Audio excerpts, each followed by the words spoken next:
మరి మీరందరూ మరి ఎప్పుడు చాలా పెద్ద పెద్ద సాక్ష్యాలు చెప్తూ ఉంటారు. మరి ఈరోజు నేను ఒక చిన్న సాక్ష్యం చెప్పాలని చెప్పి ఆశపడుతూ ఉన్నాను. చిన్న సాక్ష్యమైనప్పటికీ అది అందరినీ ఆలోచింపచేసే గొప్ప సాక్ష్యమై ఉంటుంది. దేవుని యొక్క మహాకృపను బట్టి రేపటికి మరి సంపూర్ణ ప్రభు సేవలోనికి నేను వచ్చి 23 సంవత్సరములు పూర్తవుతూ ఉన్నాయి. మరి మీ యొక్క ప్రార్థన సహకారముతో, మీ యొక్క ప్రేమ అభిమానాలతో మరి గత 23 సంవత్సరములు జయకరముగా ముగించుకొని మరొక నూతన సంవత్సరములోనికి అడుగు పెట్టడానికి దేవుడు కృప చూపాడు. మరొక నూతన దయాకిరీటమును బహుమానముగా దేవుడు నాకు అనుగ్రహించి ఉన్నాడు.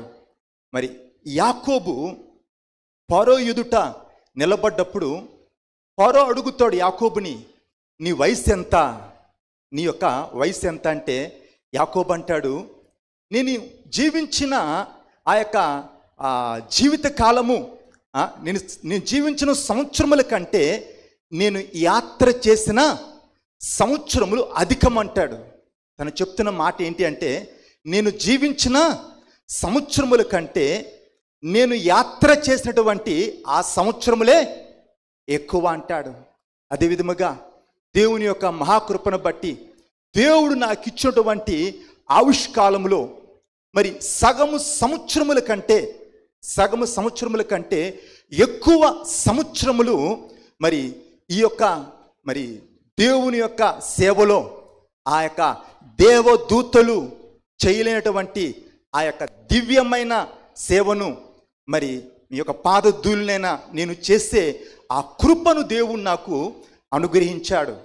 మరి నా యొక్క ఊహ వచ్చినప్పటి నుండి బహునిష్టగా నేను దేవుణ్ణి మొక్కాను. నా 12 సంవత్సరముల ఆ వయస్సులో మరి పాస్టర్ అబ్రహాం కేడిఎస్ గారి యొక్క చేతుల మీద బాప్తిస్మం తీసుకోవటానికి దేవుడు కృప చూపాడు. దేవుడు నన్ను తన యొక్క ఆత్మతో నింపి తన యొక్క ఉన్నతమైన సేవకి నన్ను పిలిచాడు. మరి నా యొక్క 16వ సంవత్సరం ఏట మరి 40 దినములు ఉపవాసము చేయటానికి దేవుడు నా ఎడల కృప చూపాడు. మరి నా యొక్క 17వ సంవత్సరంలో సంపూర్ణ సేవ మరి పూర్తి సేవలోనికి రావటానికి మరి హౌస్ ఆఫ్ ప్రేయర్ చర్చ్ యొక్క మెయిన్ చర్చిలో మరి ఆ యొక్క వాక్యము చెప్పటానికి సేవా కార్యక్రమములన్నింటిలో పాల్గొనటానికి దేవుడు అల్పునైన నా ఎడల దయచూపాడు. మరి నా యొక్క 21వ సంవత్సరంలో మరి ఓపెన్ మీటింగ్, ఉజ్జీవ మహాసభలు అంటారు కదా, మరి ఆ యొక్క ఓపెన్ మీటింగుల్లో మరి దేవుని యొక్క వాక్యాన్ని ప్రకటించడానికి దేవుడు నా ఎడల దయచూపాడు.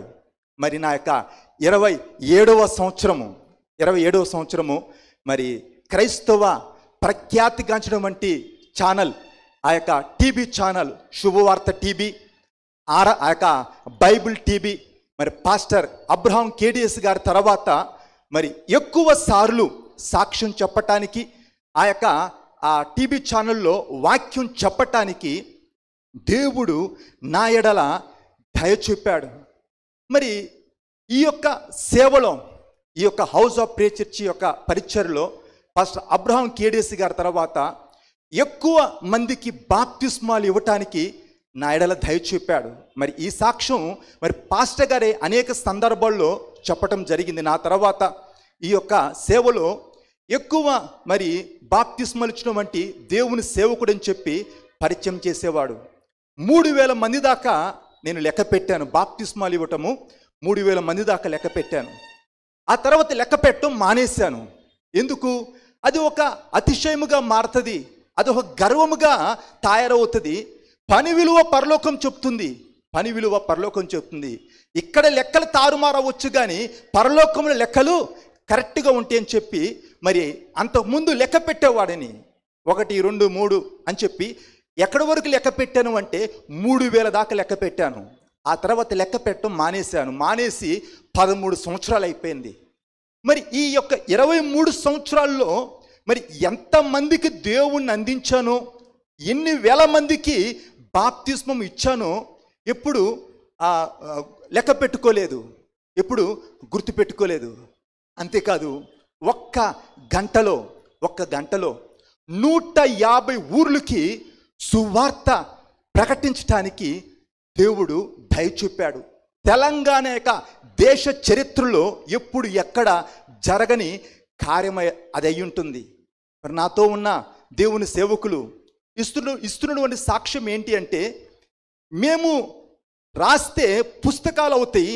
దేవుడు మా జీవితాల్లో మాకు నేర్పిన ఆ యొక్క అనుభవాలు మేము రాస్తే అవి పుస్తకాలు అవుతాయి. అదే దేవుడు నీ జీవితంలో చేసిన ఆ కార్యములు రాయటం మొదలు పెడితే గ్రంథాలు అవుతాయి కదా అన్నారు. మరొక రోజు ఆ సేవకు నేను ఒకే ఆ యొక్క రూములో పనుకున్నాము, నిద్ర పట్టలేదు. ఆ యొక్క గంటలు గడిచిపోతాని రాత్రి 3 అయిపోయింది, గోడ కానుకుని కూర్చున్నాను. నాతో పాటు పనుకున్న దేవుని సేవకుడు హఠాత్తుగా లేచాడు. 3 గంటలకు లేచాడు. ఎవరో చెప్పినట్లుగానే నా మనసులో ఉన్న ఆ మాట తీసుకుని మాట్లాడుతూ ఉన్నాడు. ఎందుకు నువ్వు సేవ గురించి అంత బాధపడుతూ ఉన్నావు? ఎందుకు సేవ గురించి నువ్వు అంత బాధపడుతూ ఉన్నావు? నేను 10 సంవత్సరాల్లో చేసినటువంటి ఆ యొక్క సేవ నీ ద్వారా దేవుడు ఒక్క రోజులో చేయిస్తాడు, వేచి ఉండు అన్నాడు. మరి దేవుడు తన సేవకుని యొక్క మాటని రూఢిపరుస్తాడని బైబిల్లో ఉంది. మరి ఆ సేవకుడు చెప్పినట్లుగానే నెల తిరక్క ముందు అదే నెలలో మనం మిర్యాలగూడకి వెళ్ళటానికి బస్సులు బుక్ చేసుకొని వెళ్తున్నాం కదా. మరి అప్పుడు ఒక ట్రైన్ బుక్ చేసుకొని వెళ్ళాం. ఎంతమంది అంటే 450 మంది. ఆ రైల్వే స్టేషన్లో దిగిన తర్వాత అక్కడి నుంచి ఆ యొక్క ఫంక్షనాలకి వెళ్ళటానికి 50 టాటా సుమాలు ఒకదాని వెనకాల ఒకటి వరుసగా వెళ్తూ ఉంటే ఆ మిర్యాలగూడ హైవే బ్లాక్ అయిపోయింది. మిర్యాలగూడ ఉలిక్కి పడింది. ఎవరొచ్చారు? సీఎం వచ్చాడు, పిఎం వచ్చాడు. ఏంది ఇంత అడావుడు, ఏంది ఇంత పబ్లిక్ ఏంటి అని చెప్పి ఆశ్చర్యపడ్డారు. ఆ మిర్యాలగూడ యొక్క పట్టణం యొక్క చరిత్రలో ఎప్పుడు ఆ రీతిగా మరి అంత పెద్దెత్తున దేవుని యొక్క సువార్త జరగలేదు అని చెప్పి వారు సాక్ష్యం ఇచ్చారు. ఒక్కసారి జరగటమే అదొక గొప్ప అద్భుతం, అదొక చరిత్ర. ఒక్కసారి అంత పెద్ద మీటింగు. మరి అప్పుడు ఒకవేళ వచ్చిన వాళ్ళు ఎవరు ఉంటే కొంచెం చూపించవచ్చు. దేవుని స్తోత్రం. సాక్ష్యం కొరకు ఒకసారి అటు కూడా వీడియో చూపించవచ్చు. మరి చెప్పే మాటలు ఉట్టి మాటలు కాదు, రుజువులతో చెప్తున్నానని చెప్పి అర్థం కావటానికి వీలవుతుంది. మరి ఒక్కసారి ఒక్క నెలలో అంత పెద్ద మీటింగ్ జరగటము ఒక చరిత్ర అయితే 2 నెలల్లో మరి అలాంటి మీటింగ్స్ 2 సార్లు దేవుడు జరిగించాడు. హౌస్ ఆఫ్ ప్రేయర్ చర్చ్ యొక్క చరిత్రలో అలాంటి మీటింగ్స్ ఎప్పుడు మనము చూడలేదు, ఎప్పుడు వినలేదు. మరి ఒక్క రోజులో వేరువేరుగా 7 సార్లు బాప్తిస్మం తీసుకున్నారు. 50 మంది బాప్తిస్మం తీసుకున్నారు. ఒకే రోజు వేరువేరుగా వచ్చారు. 7 సార్లు బాప్తిస్మాలు జరిగినాయి. ఆ రోజు 50 మంది బాప్తిస్మం తీసుకున్నారు. మరి మన యొక్క హౌస్ ఆఫ్ ప్రేయర్ చర్చ్ యొక్క చరిత్రలో ఆ రీతిగా ఎప్పుడూ జరగలేదు. గడిచిన ఈ 2 సంవత్సరాలు కట్టబడ్డ మందిరాలే కావచ్చు, జరిగిన మీటింగ్సే కావచ్చు, దేవుడు చేస్తున్న కార్యాలే కావచ్చు, మీరంతా చూస్తూ ఉన్నారు, మీరంతా వింటూ ఉన్నారు. దానికి మీరే సాక్షులై ఉన్నారు. పౌలు భక్తుడు అంటాడు, నాకున్న ఆ ప్రత్యక్షతను బట్టి నేను అతిశయించుకున్నట్లుగా నా యొక్క శరీరములో ఒక ముళ్ళుంది అంటాడు. నేను ఎప్పుడు బలహీనున్నో అప్పుడు నేను బలవంతుణ్ణి అంటాడు. నా యొక్క బలహీనతల యందు నేను అతిశయించదును అంటాడు. తను దేని యందు ఆ యొక్క అతిశయిస్తాడు అంటే తన యొక్క బలహీనతల యందు అతిశయిస్తాను అంటున్నాడు.